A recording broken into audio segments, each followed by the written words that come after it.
boses o partisipasyon ay hindi namin madadama at hindi nyo maipapadama, ay parang wala rin po kaming masyadong magagawa. Sasabihin ko po sa inyo, kaming mga auditors, maski gaano pa ho kagagaling, no? Hindi po namin talaga masisilip ang lahat-lahat. Naniniwala kami na yung mga mas importante, mga mas mahahalaga na dapat naming malaman, nasa inyo pong pagbabantay, nasa inyo pong mga kamay, nasa inyo pong pagmamatyan. Ngayon, bakit ito po ang ating napili, yung Kamanava Flood Control? Sa amin pong pag-evaluate, itong flood control project ay isang proyekto na talaga namang nagre-resonate sa bawat isa, lalo na dito sa Kamanava. Ilulunsad din natin ngayong araw. Ito po yung tinatawag nating ikwenta.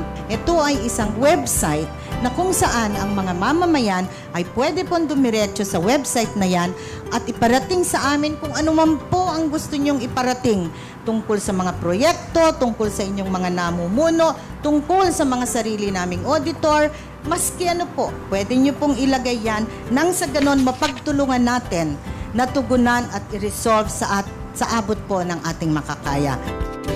I did not hesitate to give you one of the most difficult projects as your pilot because this will affect the communities here. Every year they're affected by the flooding.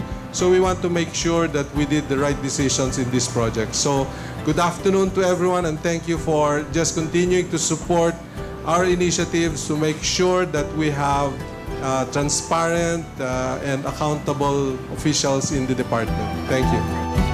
Asahan po ninyo na ang aming lungsod ay sumusuporta po sa programa pong ito, ang Citizen Participatory Audit Project po. Dahil ito po ay kinakailangan po talaga na makasama po ang mga civil organization para po magkaroon po ng transparency. Kaya sa inyong lahat, nagpapasalamat po ang aming punong lungsod at dito po sa lugar pong ito ang ginanap po ang programang ito. Magandang hapon po sa inyong lahat.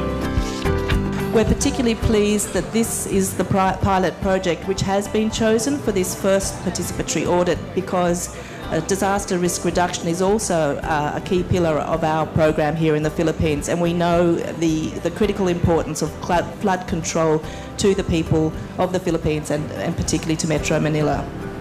There are few countries in the world that I understand practice participatory audit to the scale proposed here. So this is really very innovative, and if it's a successful project, has the potential to make the Philippines a real global leader in this area.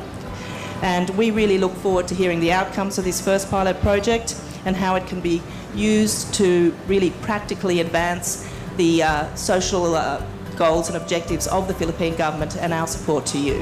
Thank you. Yung natandaan ko, ang good governance ay dapat may consultation, dapat ito ay epektibo, dapat empowered yung makikilahok sa proyekto, dapat effective, dapat very important is dapat may accountability o transparent. So we can assure you na sumusuporta kami sa bagong advocacy ng ating gobyerno, yung magkaroon po ng participatory audit. Maraming salamat.